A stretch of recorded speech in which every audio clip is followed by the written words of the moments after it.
আচ্ছা, এই পর্যায়ে আমরা ডকুমেন্টেশন সম্পর্কে হালকা একটু আইডিয়া নিব। তো Laravel এর এটা দেখতে পাচ্ছেন অফিসিয়াল ডকুমেন্টেশন Laravel 13 আমরা ইনস্টলও করেছি Laravel 13।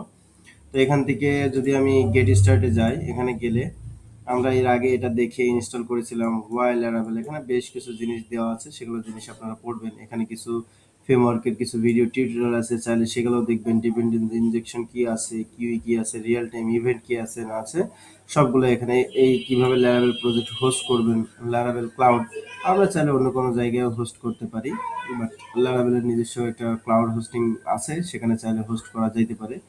আরো বিভিন্ন জিনিস এআই অ্যাসিস্ট্যান্ট দিয়ে কিভাবে ডেভেলপমেন্ট করবেন, অন্যান্য বিষয়গুলি ক্লাউড কোড, ওপেন কোড দিয়ে কিভাবে কাজ করবেন, কি কি কমান্ড দিতে হবে, সেগুলোর একটা বিস্তারিত এখানে দেওয়া আছে। Installing PHP and Laravel installer. আর Laravel ইনস্টলার আমরা ইনস্টল করেছি এবং একটা প্রবলেম শুরুর দিকে হয়েছিল, সেটা আপনারা দেখেছেন। পিএসপি এবং কম্পোজার দুটোই আমাদের ইনস্টল আছে, নোডও ইনস্টল আছে, সেটা আপনারা দেখেছেন। আহ, তো সেগুলো কিভাবে কি করতে হয় না করতে হয় এগুলো এখানে দেওয়া আছে। এই প্রসেসে তো আমরা অ্যাড করেছি, ইতিমধ্যে বুঝে গেছেন যে npm ইনস্টল কি করবে, npm রান বিল্ড কি করবে, এটাও বুঝে গেছেন। তো ইনিশিয়াল কনফিগারেশন বলতেছে যে কনফিগ একটা ডিরেক্টরি আছে, সেখান থেকে কনফিগার করার জন্য।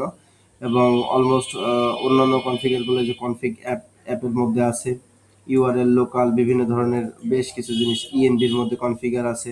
এই জিনিসগুলো এখানে বোঝাচ্ছে। ডাটাবেস মাইগ্রেট কোথায় হয়, এবং এই যে আমি যেটা বলেছিলাম যে যদি ডাটাবেস কানেকশন মাইএসকিউএল ব্যবহার করতে চাই, তাহলে আমাদের এই জায়গাটা চেঞ্জ করে দিতে হবে, মাইএসকিউএল দিয়ে দিতে হবে। আর মাইএসকিউএল দিয়ে দিলে তখন আমাদের port, host, user name, password এগুলো জিনিস উল্লেখ করে দিতে হবে। মাইগ্রেট কমান্ড চালাতে হলে কি করতে হবে সেটাও এখানে বলে দিচ্ছে।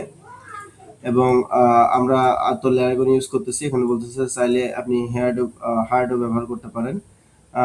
হার্ড প্রো এবং ফ্রি দুটো ভার্সনই আছে, তবে নর্মাল ডেভেলপমেন্টের জন্য আপনার হার্ড ফ্রিটাই যথেষ্ট, ব্যবহার করা যায়। যদিও আমি যেহেতু ল্যারাগন আমি ইউজ করতেছি দীর্ঘদিন যাবত, আমি আর সেখানে সুইচ করতে চাচ্ছি না। হার্ডের মধ্যে কি কি আছে সেই জিনিসগুলো এখানে মূলত বোঝাচ্ছে। আইডি সাপোর্ট, Laravel ভিএস করে আইডি সাপোর্ট আছে, সেই সাপোর্টগুলো এখানে পিএইচপি স্ট্রোমেও আছে, ফায়ারবেজ স্টুডিওতেও আছে, কোন কোন জায়গায় আছে সেগুলো বলে দিচ্ছে। এবং Laravel যে বুস্ট এআই এর মাধ্যমে যে কাজ করা যায় সেগুলো জিনিস এখানে আছে। আমরা এটা যখন প্রজেক্ট ইনস্টল করেছিলাম তখন কিন্তু আমরা এটা দেখেছিলাম, আমরা এটাকে অ্যালাউ করি নাই, কারণ আমাদের উদ্দেশ্য ছিল শেখার। তো আমরা এআই এখানে ব্যবহার যতটুকু না পারা যায় আমরা করব না।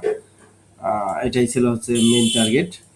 এখানে আরো বেশ কিছু জিনিস এখানে আছে। এখানে Laravel এর লাইফ সাইকেল এটা বোঝাটা জরুরি। কনফিগারেশন, ডিরেক্টরি স্ট্রাকচার, তা আমরা এই জিনিসগুলো নিয়েই কিন্তু কাজ করতেছি। হ্যাঁ, এই জিনিসগুলো নিয়েই কিন্তু কাজ করতেছি। ফাইল ফোল্ডার স্ট্রাকচার কোনটা কিভাবে কি কাজ করে না করে সেই বিষয়গুলি কিন্তু বোঝার চেষ্টা করতেছি। এই যে ব্লেড টেমপ্লেট, এই জিনিসটা আমাদের লাগবে এখন।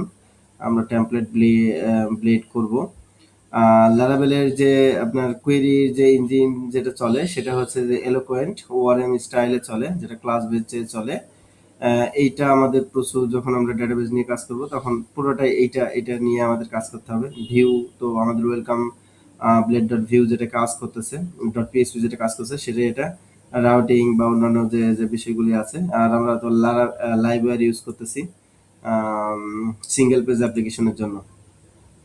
তো ব্লেডের মধ্যে এখানে বেশ কিছু জিনিস বলে দিছে যে কিভাবে কি কল করতে হয় না করতে হয়, এই জিনিসগুলো কিন্তু এখানে অলরেডি বলা আছে। তো আমরা সেই জায়গাটা যাওয়ার আগে আরো কিছু বিষয় জিনিস, আর আমরা ব্লেডে আর একটা জিনিস বুঝেছি, সেটা হলো যে কি, যে আমরা ব্লেডে যেভাবেই যা লিখি ব্লেড ইঞ্জিন সেটা কম্পাইল করে কি করে পিএসপি তেই সেটা রান করে। পিএসপি আলাদা একটা সে ফ্রেমওয়ার্কের মধ্যে সেটা বাইন্ডিং করে একদম রিয়েল খাঁটি যে পিএসপি সেই কোডটাই কিন্তু সে লিখে থাকে।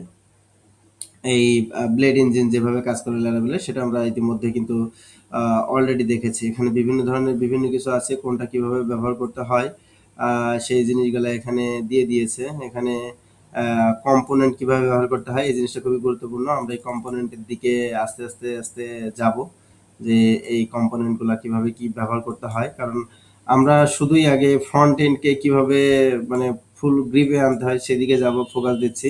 এতে আমাদের ভিডিও 100, 1000, 500 হোক সমস্যা নাই, কারণ যেহেতু আমাদের উদ্দেশ্য ডিপ সেটাকে বোঝার।